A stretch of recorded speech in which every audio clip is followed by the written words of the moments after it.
प्यारे छात्रों, आज पुनः आप सभी का स्वागत है हिंदी के क्लास में। Class 12 Hindi most important objective आज आप लोगों के बीच बताने के लिए जा रहे हैं। 50 ऑब्जेक्टिव इसमें है। आप लोग जल्द से जल्द इस टेस्ट में जुड़ जाइए और इस टेस्ट को पूरा दें। ये जो है बिहार बोर्ड के लिए बहुत ही रामबाण साबित होगा। इसमें जो सबसे पहली बार आप लोग देख रहे हैं वीडियो, तो पहले सब्सक्राइब करें और ऑल पे क्लिक करें। इसी प्रकार से हम वीडियो लाते रहेंगे। चलिए अब जो है कुछ सवाल में बात करेंगे। जो भी बच्चे तैयारी कर रहे हैं अच्छे से तैयारी कीजिए। ये हमारी मनोकामना है कि आप लोग अच्छे अंक से उत्तीर्ण हो। तो चलिए पहला सवाल है। इसमें पहला सवाल जो बताया गया है, बातचीत किस विद्या की रचना है। ये जो पहला सवाल इसमें लिखा हुआ है आप लोग देख रहे हैं स्क्रीन पे, बातचीत किस विद्या की रचना है। सबसे पहले आप लोग को ये बताना होगा कि ये बातचीत किस विद्या की रचना है, कि बातचीत चैप्टर को कौन लिखे हैं। आप लोग जानते हैं बालकृष्ण भट्ट बातचीत चैप्टर को लिखे हैं। बालकृष्ण भट्ट द्वारा ये लिखा गया है बातचीत। और ये कैसी विद्या है, आलोचना है या गीत है या कहानी है, तो आप लोग जानते हैं ललित निबंध है। ऑप्शन डी राइट आंसर हो जाएगा। चलिए अगले सवाल पे चलते हैं। बालकृष्ण भट्ट का जन्म कब हुआ था।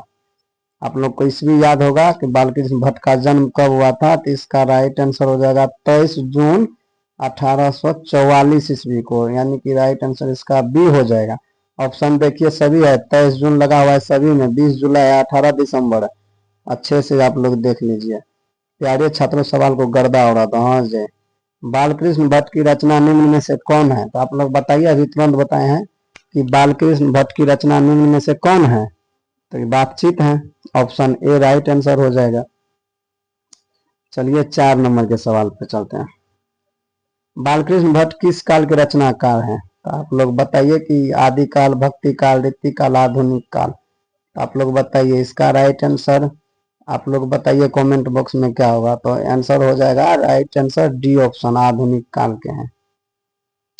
अगला सवाल है 5वां सवाल कि हिंदी कहानी के विकास में मील के पत्थर कौन सी कहानी मानी जाती है।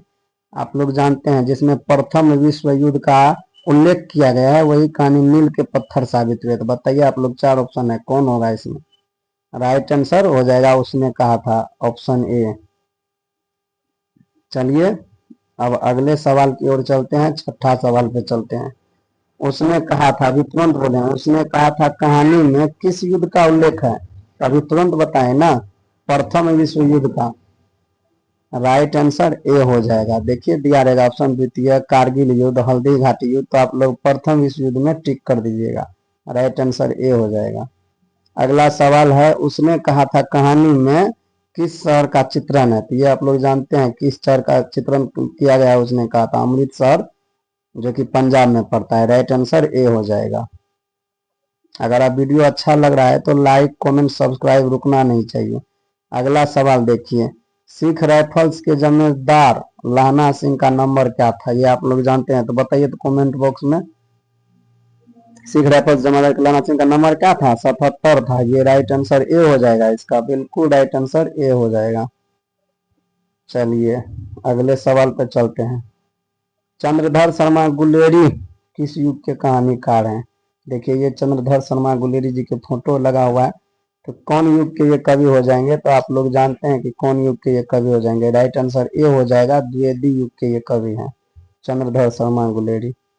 आगे देखिए, उसने कहा था किस प्रकार की कहानी है। बताइए उसने कहा था में क्या बताया गया है। चरित्र प्रधान, कर्म प्रधान, धर्म प्रधान या भाव प्रधान। तो राइट आंसर इसका बी हो जाएगा, कर्म प्रधान हो जाएगा। ऑप्शन बी राइट आंसर हो जाएगा। अगला सवाल देखिए, जयप्रकाश नारायण के रचना का नाम क्या है। तो बताइए जयप्रकाश नारायण जी के रचना जो है, आप लोग जानते हैं कि जयप्रकाश नारायण जी किसको मतलब लिखे हैं। शिक्षा संपूर्ण क्रांति, एक लेख एक पत्र जुठम। तो ये संपूर्ण क्रांति को लिखे हैं। बल्ले बल्ले, हाँ भाई बल्ले बल्ले, सभी बच्चे बड़े अच्छे तरीका से टेस्ट को दे रहे हैं। हमारे क्लास में आप सभी विद्यार्थियों का स्वागत है। बताइए किसका दलाल कहा गया है जयप्रकाश नारायण को। अमेरिका का दलाल कहा गया है जयप्रकाश नारायण को। और एक सवाल और पूछेगा कि जयप्रकाश नारायण को मतलब भारत में लोग क्या कहते हैं। हाँ, भारत में क्या कहते हैं जयप्रकाश नारायण जी को, तो आप लोग जानते हैं लोक नायक कहते हैं। ये आगे सवाल आ सकता है कि क्या कहते हैं। चलिए यही बात। अगला सवाल है, दल विहीन लोकतंत्र किसके मूल उद्देश्य में है। तो ये राइट आंसर बी हो जाएगा, मार्क्सवाद तथा लेनिनवाद। दल विहीन लोकतंत्र है किसके मूल उद्देश्य में है, तो मार्क्सवाद तथा लेनिनवाद। राइट आंसर इसका बी हो जाएगा। चलिए आगे सवाल देखिए, जयप्रकाश नारायण को भारत की जनता अभी तुरंत बताएं कि किस नाम से याद करती है। ये हम नहीं बताएंगे, ये आप लोग को कमेंट में बताना है कि जयप्रकाश नारायण को भारत की जनता किस नाम से याद करती है। अभी तुरंत बताएं, बताइए कमेंट में क्या होगा राइट आंसर। हाँ, डी सी हो जाएगा राइट आंसर, लोकनायक। अभी बताएं ना तुरंत। अगला सवाल देखिए, 1974 में छात्र आंदोलन का नेतृत्व किसने किया। तो ये सबसे पहले ये जान लीजिए छात्र आंदोलन कब हुआ, तो 1974 में। तो किसने किया था, जयप्रकाश नारायण ने किया था। राइट आंसर बी हो जाएगा। आगे सवाल देखिए, दिनकर जी, पूरा नाम है रामधारी सिंह दिनकर, पहली काव्य पुस्तक कौन सी है इसका। तो बताइए दिनकर जी की पहली जो है काव्य पुस्तक कौन सी है। इसमें हो जाएगा राइट आंसर प्रणभंग हो जाएगा। हाँ, डी रह जाएगा राइट आंसर इसका। अगले सवाल देखिए, रामधारी सिंह दिनकर की रचना कौन सी है। तो बताइए रामधारी सिंह दिनकर जी कौन लिखे हैं, ये तो इंटर में लगा हुआ है। तो इसका राइट आंसर हो जाएगा अर्धनारीश्वर। अर्धनारीश्वर हो जाएगा। बताइए अर्धनारीश्वर, और अर्धनारीश्वर कल्पित रूप है। बताइए आप लोग किसका कल्पित रूप है, शिव और पार्वती का, राम और सीता का, राधा और कृष्ण का, विष्णु और लक्ष्मी का। आप लोग जानते हैं। हर हर महादेव। हाँ हाँ, हर हर महादेव। शिव और पार्वती का है। राइट आंसर ए हो जाएगा। प्रेमचंद्र थे, प्रेमचंद क्या थे बताइए। प्रेमचंद्र नहीं होता है, प्रेमचंद होता है। प्रेमचंद थे, तो प्रेमचंद बताइए आप लोग क्या थे, कथाकार थे, कथा सम्राट भी इसको कहते हैं, कलम का जादूगर भी कहते हैं। दिनकर जी का जन्म बिहार के किस जिले में हुआ था, तो ये आप लोग जानते हैं। दिनकर जी का जन्म बिहार के किस जिले में हुआ था, बेगूसराय, समस्तीपुर, पटना, भोजपुर, कहाँ हुआ था। इसका राइट आंसर ए हो जाएगा, बेगूसराय हो जाएगा। मिशन 2026 में अब की बार गर्दा उड़ा देना है सभी विद्यार्थियों को, अच्छे नंबर लाना है सभी विद्यार्थियों को, सभी प्यारे छात्रों को अच्छे अंक से उत्तीर्ण होना है। बेगूसराय राइट आंसर ये हो जाएगा।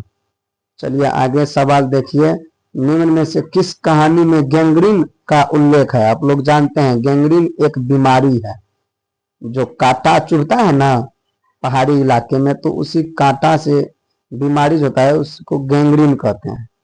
एक बीमारी होता है उसको गैंग्रीन कहते हैं। तो बताइए गैंग्रीन किस में बताया गया, किस कहानी में बताया है गैंग्रीन, रोज कहानी में बताया गया है। राइट आंसर बी हो जाएगा।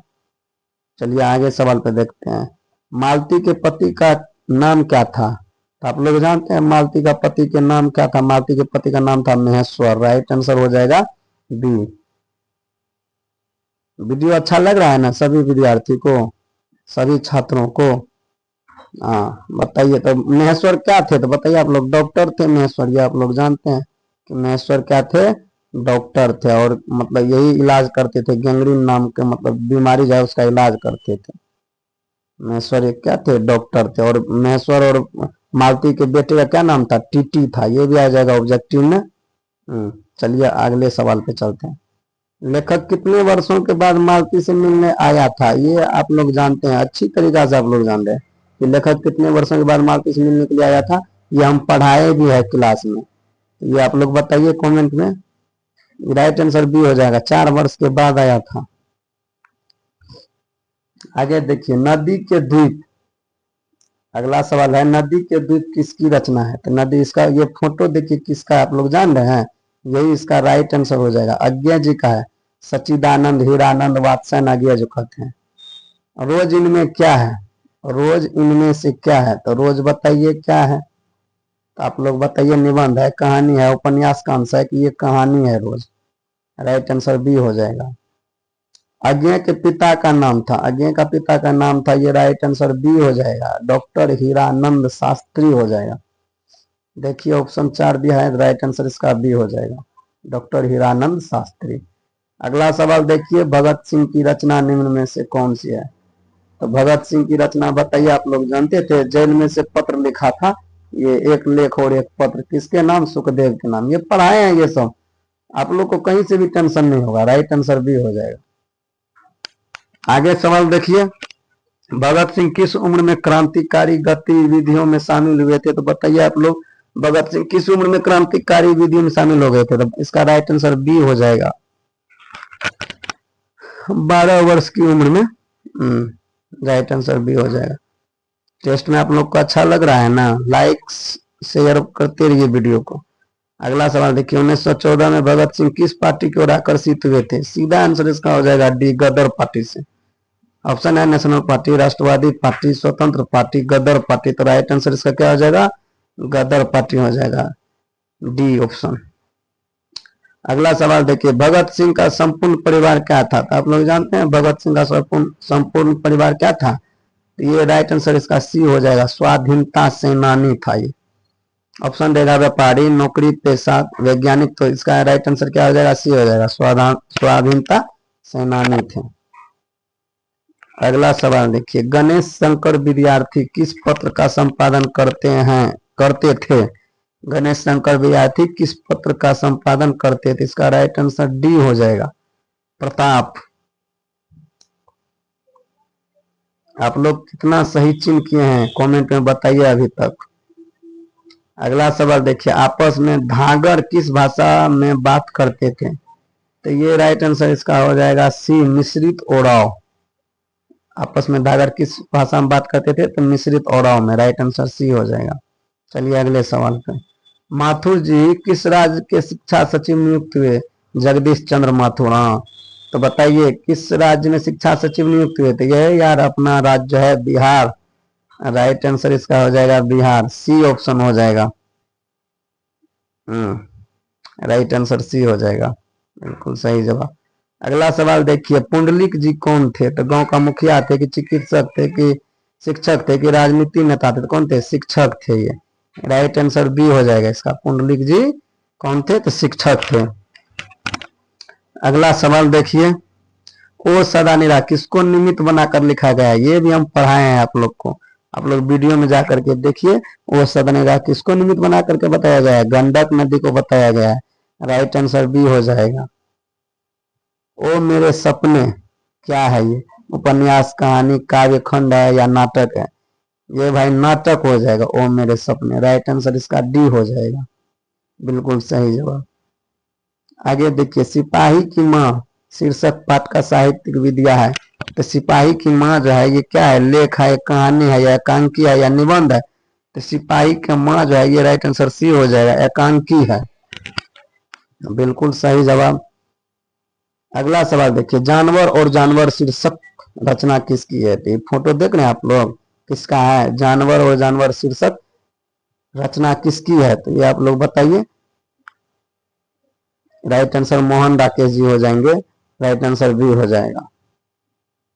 अगला सवाल देखिए, मोहन राकेश के बचपन का नाम क्या था? ये आप लोग 100% जानते हैं इस सवाल को, कि मोहन राकेश के बचपन का नाम क्या था? मदन मोहन गुगलानी था। ये राइट आंसर इसका ए हो जाएगा, बिल्कुल सही जवाब ए हो जाएगा। कैसा लग रहा है आप लोग को टेस्ट देने में? ये आप लोग बताइए तो कमेंट में। रंगून कहाँ है? बताइए, रंगून कहाँ है? नेपाल में, वर्मा में, चीन में, जापान में? राइट आंसर वर्मा में हो जाएगा, ऑप्शन बी। आगे देखिए, ईसाई लड़कियां विष्णु के घर आकर क्या मांगती थी? बताइए उसमें क्या मांगता था? ये चावल, दाल या कपड़े, रुपये, कि इनमें से कोई नहीं? चावल दाल मांगता था ईसाई लड़की, उसने कहा था कि ये बात लिया गया है। आगे देखिए, निम्नलिखित में विष्णु की पड़ोसन कौन है? निम्नलिखित में विष्णु की पड़ोसन कौन है? ये हो जाएगी कुंती। विष्णु का पड़ोसन क्या था? कुंती था। वो मिस हो गया, वो चावल दाल वाला जो सवाल था वो था मतलब सिपाही की माँ से लिया गया था ये चैप्टर, और बाद में लिया गया था। नामवर सिंह की कौन सी रचना है? तो प्रगति और समाज है इसकी रचना। राइट आंसर सी हो जाएगा। नामवर सिंह को कविता के नए प्रतिमान पर साहित्य अकादमी पुरस्कार कब मिला? ये राइट आंसर इसका लगता है बी हो जाएगा। नामवर सिंह को कविता के नए प्रतिमान पर राइट आंसर बी हो जाएगा, 1971 ईस्वी में। बिल्कुल सही जवाब। आगे देखिए, वाद विवाद संवाद के रचनाकार निम्न में से कौन है? तो वाद विवाद संवाद के रचनाकार कौन है? तो ये राइट आंसर इसका ए हो जाएगा, नामवर सिंह। बिल्कुल सही जवाब। आगे देखिए, प्रगीत और समाज के लेखक कौन है? तो प्रगीत और समाज को कौन लिखे हैं? अभी तुरंत बताए हैं, नामवर सिंह होगा, राइट आंसर सी हो जाएगा। बिल्कुल सही जवाब। मात्र 5 सवाल बचा है। 45 46 में देखिए, सदियों का संताप शीर्षक कृति किसकी है? तो सदियों का संताप शीर्षक कृति जो है, यह है ओम प्रकाश वाल्मीकि की। राइट आंसर ए हो जाएगा। निम्न में दलित आत्मकथा शीर्षक पाठ कौन है? आप लोग जानते हैं इसमें दलित के बारे में कौन चैप्टर में बताया गया? जुट्ठन में बताया गया। राइट आंसर बी हो जाएगा। 48 नंबर सवाल देखिए, ओम प्रकाश वाल्मीकि की कौन सी रचना है? तभी तुरंत बताए ओम प्रकाश वाल्मीकि की, जुट्ठन होगा। राइट आंसर हो जाएगा क्या? बी हो जाएगा।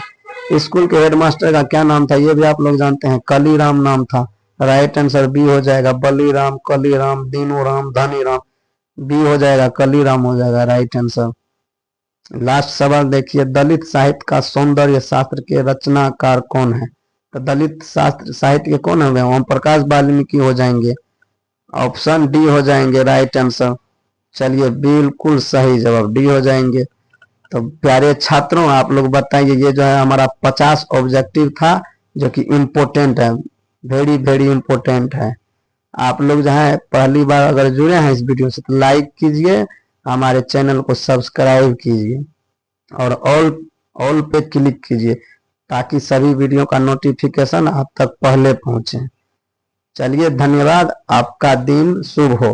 जय हिंद।